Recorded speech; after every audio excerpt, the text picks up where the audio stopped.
We are an established family in Tonga. My grandfather was the town officer in Tonga. He's Tongan Fijian. My father, he is Tongan Swedish Norwegian. He trained volunteer workers from the Peace Corps in Tonga.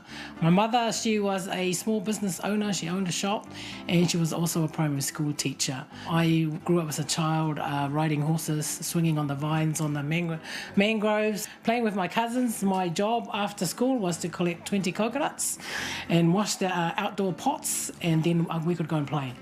Yeah, I think those were the good memories. My mother was here in New Zealand, and in terms of the politics of migration, she was an overstayer.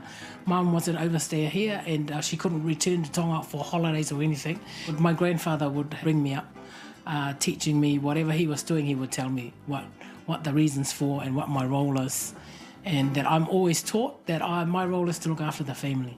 So I didn't know my mother. Until she had gained permanent residence and came to Tonga. So I saw my mother when I was 9. That's my first memory of her. I've always been taught by my father that my mother is in New Zealand and she's there working for us. Yeah, and that my job was to do well at school. Yeah, and that she would one day come and get me. Some of the village kids will always joke, I've always been like waiting for this, going to New Zealand, you're never going to go to New Zealand. Your mother's never going to come for you. Yeah, for my brother and I. So, yeah, until it actually happened. So I was on a horseback with my cousin. We love horses. We had gone to run around on the beach with a horse. I was a bit of a tomboy, so I didn't wear a top. So we just came in and get off, and there was this woman sitting there, and she was crying when she saw me. And I was wondering, who's the woman crying? Yeah. And then they told me that she's my mum. Both my parents passed away in COVID. So the first lockdown of COVID-19, 2 weeks into that, my mum passed away. So we had to deal with having 10 people at the funeral, no contact. That was harrowing for our family, especially when we are so close and we do everything together. And the second lockdown, my father passed away in Houston, in Texas. I think the hardest day was her funeral. Yeah.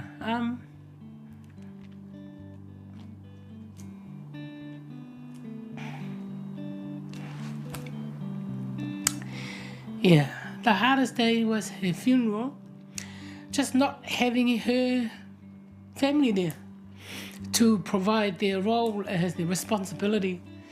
So we had to decide within our bubble that it was only the people in our bubble that could go. Yeah, it was really hard not having our family there to bury their aunt or their sister. Yeah. So I left school at Form 6 to get a job as a teller at the ASB Bank. My family were really disappointed. They wanted me to go to university, but I never listened to most things. I had a bigger purpose. I've lived my work life in Child, Youth and Family, Department of Social Welfare, Oranga Tamariki, in all its different forms. I've worked my way up from the mailroom through to a social worker, supervising social workers, managing social workers, and giving advice in Wellington. That was my introduction to tangata whenua here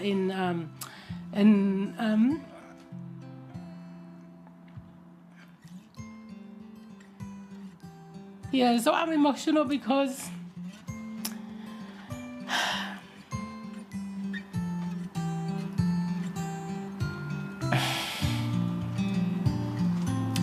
I remember the kuia and kaumatoa, a child even family that I warmed to, that had taught me about the culture.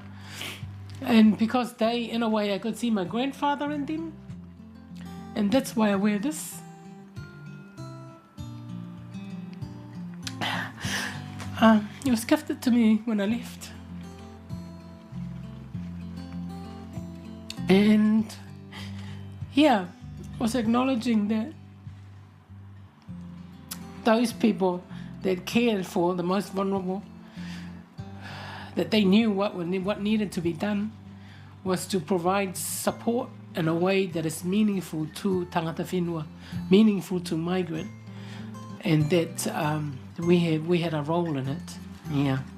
We are at Whakawhiangai Maonioni, the Onehunga Tongan Methodist Church. As Tongans, we're taught from a very young age, ko o tua mo tonga ko tohwhia. God and Tonga are my inheritance. So that's something that inspires us, and spirituality and our spiritual well-being is important to us as Tongans, and this is where we come. As teenagers, we tried alcohol, and one of those times was actually the back of the church here, and we came here and we used the microphones. Had a little, practicing our sermons and saying our Bible verses. Not the best rendition, but we surely got told off for that. God and Tonga is my inheritance. It's part of me from the minute I wake up to when I sleep. I say a prayer to thank for the blessings in my life, and I also say a prayer to ask for things in my life or ask for others. So spirituality is really important. It is part of me. So I joined the Labour Party at the end of 2008. So in 2011, when people were talking about the list and what our purpose was, and I thought, actually, I can add value. I can add value if I go into Parliament. I hope I bring the importance of culture and spirituality in our lives. I hope I bring that, and that it's not a threat, but it is that the culture, all the cultures in New Zealand add value. They add value to our daily lives. And if a New Zealander is really grounded in their identity, they can actually do more for the country, and that we'll all be better off.